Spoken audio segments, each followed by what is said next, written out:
नमस्कार दोस्तों, कैसे हैं आप लोग। आशा करता हूं कि आप सभी स्वस्थ होंगे। तो हम संवैधानिक निकाय पढ़ चुके थे। आशा करता हूं कि आप सभी ने वो वीडियोस अच्छे तरीके से देखे होंगे, क्योंकि आज संवैधानिक निकाय के 50 सवालों का आपका टेस्ट होने जा रहा है। अगर आप लोगों ने अच्छे तरीके से पढ़ा है तभी आप उनके उत्तर दे पाएंगे। तो सबसे पहली बात तो कि इसके जो आंसर्स हैं वो आपको वीडियो लेक्चर के बिल्कुल एंड में मिलेंगे। हाँ, लेकिन जो बच्चे अभी ऑनलाइन टेस्ट में जुड़े हुए हैं, जो कि मैं देख पा रहा हूं, जितने भी बच्चे ऑनलाइन टेस्ट में जुड़े हुए हैं उन्हें मैसेज के थ्रू अभी लाइव चैट के दौरान मैं आपको आंसर्स बताऊंगा। यानी पहले क्या होता था कि सवाल बोला जाता था, तुरंत आंसर मैं बोल देता था। अब मैं केवल सवाल बोलूंगा, उसके विकल्प बोलूंगा और आंसर केवल आपको लाइव चैट के अंदर मैसेज के थ्रू बताऊंगा। हाँ, जो लोग अभी लाइव चैट में नहीं जुड़े हैं उनको आंसर मिलेंगे इस वीडियो के बिल्कुल लेक्चर के एंड में। तो शुरू करते हैं हम। पहला सवाल, ऐसा कौन सा मानदंड है जिसे 14वें वित्त आयोग ने सिफारिश किया था लेकिन 15वें वित्त आयोग ने 2020-21 के लिए उसे खारिज कर दिया।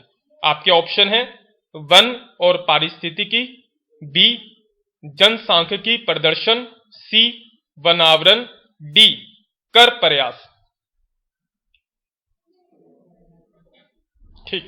दूसरा सवाल है, निम्नलिखित में से कौन सी संस्था गैर सांविधिक है।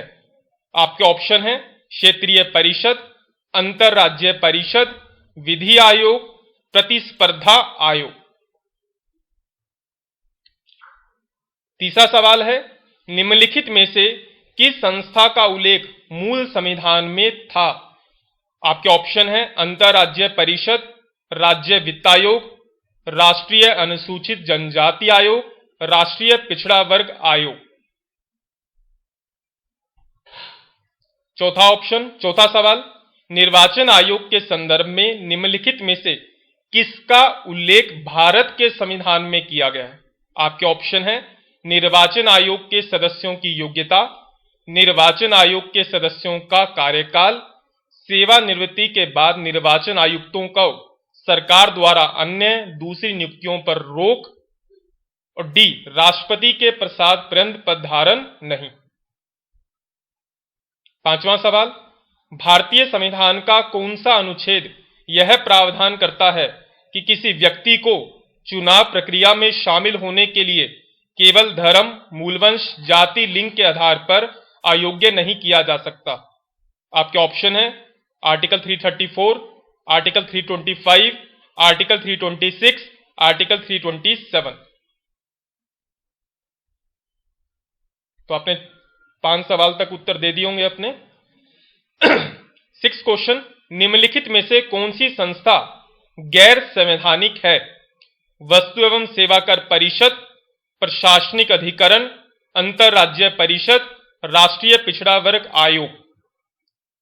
देखिए, आप में से जो भी लाइव चैट में जुड़े हैं उन सबके आंसर मैं अभी दे रहा हूं सवालों के। जो भी बाद में इस लेक्चर को सुनेंगे उनको जो आंसर मिलेंगे सबसे एंड में मिलेंगे। ठीक, अभी जो भी लाइव चैट में जुड़े हैं उनके आंसर अभी मैं मैसेज के थ्रू दे रहा हूं, हर सवाल का उत्तर। Question number 7, EVM electronic voting machine का निर्वाचनों में पहली बार कब इस्तेमाल किया गया था, यानी कहां इस्तेमाल किया गया था। केरल, मेघालय, नागालैंड, मिजोरम। क्वेश्चन नंबर 8, निम्नलिखित में से कौन सी संस्था संवैधानिक है। संयुक्त राज्य लोक सेवा आयोग, प्रशासनिक अधिकरण, क्षेत्रीय परिषद, राष्ट्रीय पिछड़ा वर्ग आयोग। क्वेश्चन नंबर 9, राज्य निर्वाचन आयोग का संबंध भारतीय संविधान के किस अनुच्छेद से है। Article 243I, article 243K, article 243Y, article 243ZA। Question number 10, भाषाई अल्पसंख्यक वर्गों के लिए विशेष अधिकारी का प्रावधान भारतीय संविधान के किस अनुच्छेद में है। आपके ऑप्शन है article 350, article 350A, article 350B, article 351। Question number 11, भारतीय निर्वाचन आयोग को पहली बार बहुसदस्यीय कब बनाया गया था? 15 अक्टूबर 1989, 16 अक्टूबर 1989, 16 अक्टूबर 1993 और डी 1 अक्टूबर 1993। क्वेश्चन नंबर 12, भारत में पहली बार वीवीपैट का उपयोग कहां किया गया था? केरल, मेघालय, नागालैंड, मिजोरम। केरल, मेघालय, नागालैंड, मिजोरम। क्वेश्चन नंबर 13, वित्त आयोग के संदर्भ में निम्नलिखित कथनों पर विचार कीजिए और असत्य कथन का चयन करें। आपके ऑप्शन है, वित्त आयोग एक अर्ध न्यायिक निकाय है।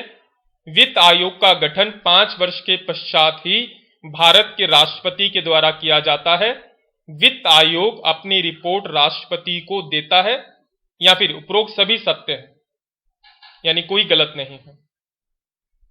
क्वेश्चन नंबर 14, राष्ट्रीय अनुसूचित जाति आयोग का संबंध भारतीय संविधान के किस भाग से है?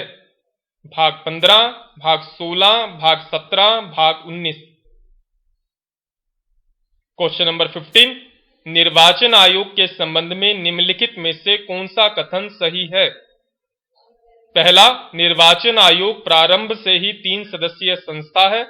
दूसरा, अन्य निर्वाचन आयुक्तों की नियुक्ति राष्ट्रपति मुख्य निर्वाचन आयुक्त की सलाह पर करता है। सी, मुख्य निर्वाचन आयुक्त की सेवा शर्तों का निर्धारण संसद करती है। और डी, अन्य निर्वाचन आयुक्त को मुख्य चुनाव आयुक्त की सलाह पर ही हटाया जा सकता है। क्वेश्चन नंबर 16, 15वें वित्त आयोग ने 2020-21 के लिए संघ के द्वारा राज्यों को आवंटित किए जाने वाले धन के लिए कौन सा नया मानदंड जोड़ा? वन आवरण, जनसांख्यिकी प्रदर्शन, जनसंख्या 2011 के आंकड़े और डी, क्षेत्रफल। क्वेश्चन नंबर 17, संघ लोक सेवा आयोग कार्मिक, लोक शिकायत और पेंशन मंत्रालय के किस विभाग के अधीन आता है? कार्मिक और प्रशिक्षण विभाग, पेंशन और पेंशनर्स कल्याण विभाग, प्रशासनिक सुधार और लोक शिकायत विभाग और कार्मिक विभाग। क्वेश्चन नंबर 18, राज्य निर्वाचन आयोग के संदर्भ में भारतीय संविधान में दिए गए निम्नलिखित कथनों पर विचार करें और असत्य कथन का चयन करें। आपके ऑप्शन है, पंचायतों नगर पालिकाओं के लिए चुनाव करवाना, राज्य निर्वाचन आयुक्त की सेवा की शर्तें ऐसी होंगी जो राज्यपाल नियम द्वारा निर्धारित करे, राज्य निर्वाचन आयुक्त को उसके पद से उसी प्रक्रिया से और उन्हीं आधारों पर हटाया जाएगा जिस प्रक्रिया से और जिन आधारों पर उच्च न्यायालय के न्यायाधीश को, और डी, राज्य निर्वाचन आयुक्त का कार्यकाल निश्चित होता है। क्वेश्चन नंबर 19, अंतर राज्य परिषद को अंतर सरकारी परिषद बनाने की सिफारिश किसके द्वारा की गई थी? आपके ऑप्शन है, सरकारी आयोग, उच्चतम न्यायालय, राजमन्नार समिति, पुंछी आयोग। क्वेश्चन नंबर 20, राज्यों के बीच समन्वय स्थापित करने के लिए भारतीय संविधान में किस निकाय का प्रावधान किया गया है? ए, क्षेत्रीय परिषद, अंतरराज्यीय परिषद, सी, वस्तु एवं सेवा कर परिषद और D, A and B. Question number 21, भाषाई अल्पसंख्यक के लिए विशेष अधिकारी के कार्यालय की स्थापना कब की गई थी? आपके ऑप्शन है 1950, 1952, 1956, 1957। क्वेश्चन नंबर 22, वस्तु एवं सेवा कर परिषद के संदर्भ में निम्नलिखित कथनों पर विचार कीजिए और सही कथन का चयन कीजिए। ए, इसका अध्यक्ष भारत का प्रधानमंत्री होता है। इसकी गणपूर्ति 50% निर्धारित की गई है। इसमें सभी राज्यों के वित्त मंत्री सदस्य के रूप में कार्य करते हैं और इसका गठन राष्ट्रपति के द्वारा 16 सितंबर 2016 को किया गया था। क्वेश्चन नंबर 23, भारत के महान्यायवादी के संदर्भ में निम्नलिखित कथनों पर विचार कीजिए और सही कथन का चयन कीजिए। आपके ऑप्शन है, भारत का महान्यायवादी संसद की किसी समिति का सदस्य नहीं हो सकता, भारत का महान्यायवादी अपनी निजी वकालत नहीं कर सकता, महान्यायवादी सरकार का पूर्णकालिक वकील होता है, महान्यायवादी राष्ट्रपति के प्रसाद तुरंत पद धारण करता है। क्वेश्चन नंबर 24, संघ और राज्यों के लेखाओं के प्रारूप तय करने का अधिकार किसे है? आपके ऑप्शन है राष्ट्रपति, नियंत्रक एवं महालेखा परीक्षक, संसद, लोक लेखा समिति। क्वेश्चन नंबर 25, संघ लोक सेवा आयोग के संदर्भ में भारतीय संविधान में दिए गए निम्नलिखित कथनों पर विचार करें और असत्य कथन का चयन करें। आपके ऑप्शन है अध्यक्ष एवं अन्य सदस्यों की सेवा शर्तें संसद द्वारा निर्धारित की जाती हैं, आयोग के सदस्यों के लिए योग्यता का उल्लेख नहीं है, सदस्य संख्या निर्धारित नहीं की गई है, कार्यकाल 6 वर्ष या 65 वर्ष की आयु निर्धारित किया गया है। क्वेश्चन नंबर 26, निम्नलिखित में से कौन सा युग्म सही सुमेलित नहीं है? राज्य वित्त आयोग आर्टिकल 243I, वित्त आयोग आर्टिकल 281, महान्यायवादी आर्टिकल 76, नियंत्रक एवं महालेखा परीक्षक आर्टिकल 148। क्वेश्चन नंबर 27, नई अखिल भारतीय सेवा का सृजन करने का अधिकार किसे है? आपके ऑप्शन है राज्यसभा के 2/3 बहुमत से, राज्यसभा के साधारण बहुमत से, संसद के साधारण बहुमत से, संसद के 2/3 बहुमत से। क्वेश्चन नंबर 28, संघ लोक सेवा आयोग के अध्यक्ष व सदस्यों को हटाने के संदर्भ में निम्नलिखित कथनों पर विचार करें और असत्य कथन का चयन करें।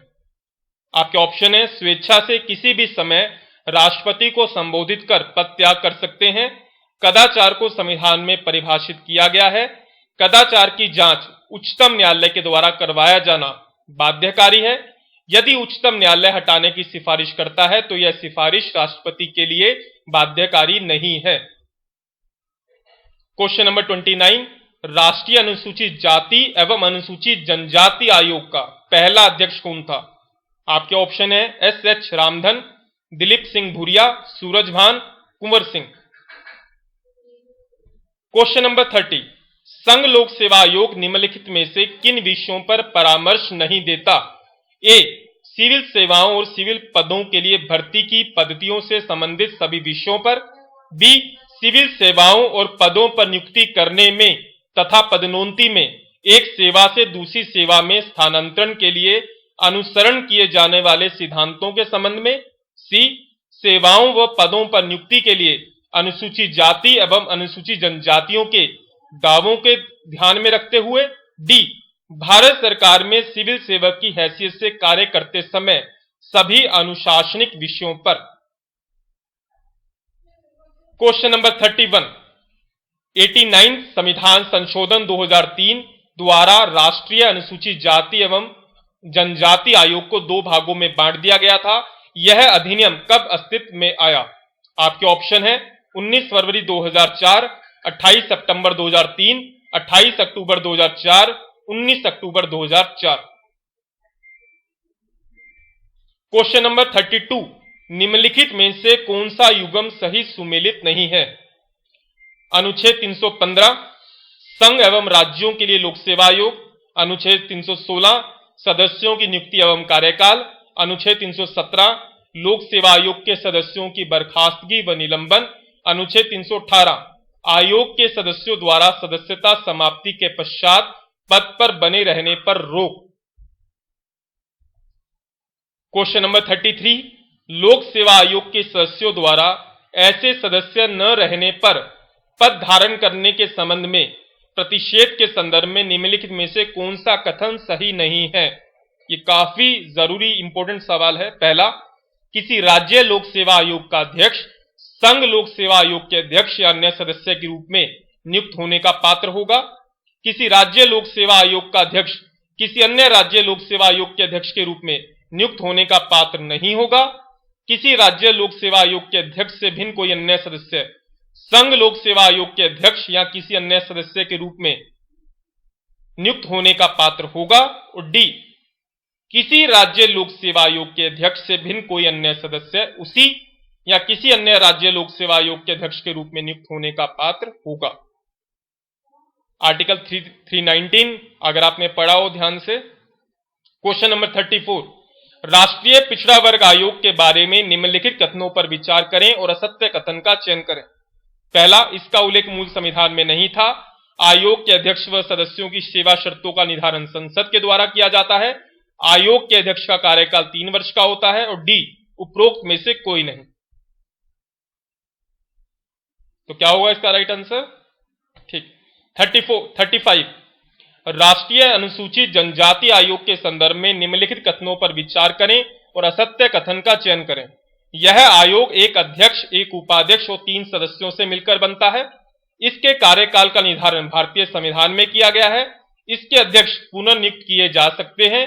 आयोग के अध्यक्ष व सदस्यों की सेवा शर्तों को निर्धारित करने का अधिकार राष्ट्रपति को दिया गया है।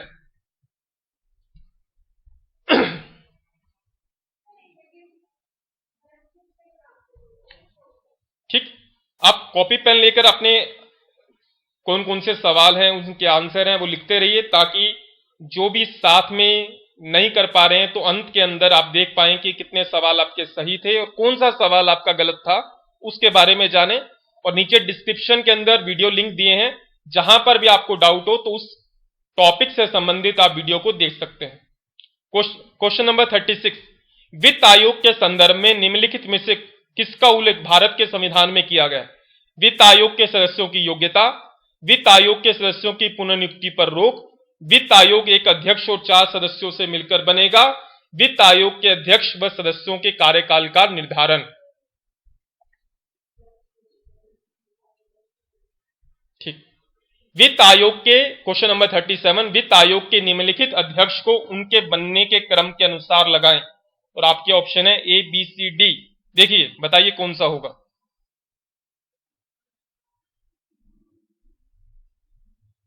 ठीक, कुछ उत्तर सही दे रहे हैं। क्वेश्चन नंबर 38, भारत के पहले ऑडिटर जनरल के रूप में किसे नियुक्त किया गया था? A, V Narahari Rao, C, Edward Raman, C, R P. Harrison, D, E F. Harrison.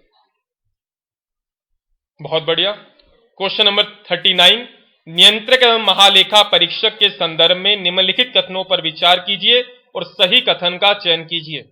आपके ऑप्शन है, भारत का संविधान कैग के अपने पद पर न रह जाने के पश्चात भारत सरकार या किसी राज्य सरकार के अधीन किसी और पद का पात्र नहीं होगा। दूसरा, भारत का संविधान कैग की कर्तव्यों और शक्तियों का निर्धारण करता है।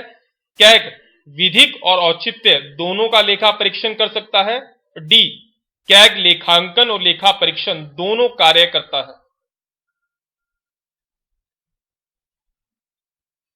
ठीक। Question number 40, Indian audit and accounts department की स्थापना कब की गई थी? 1753, 1853, 1858, 1935।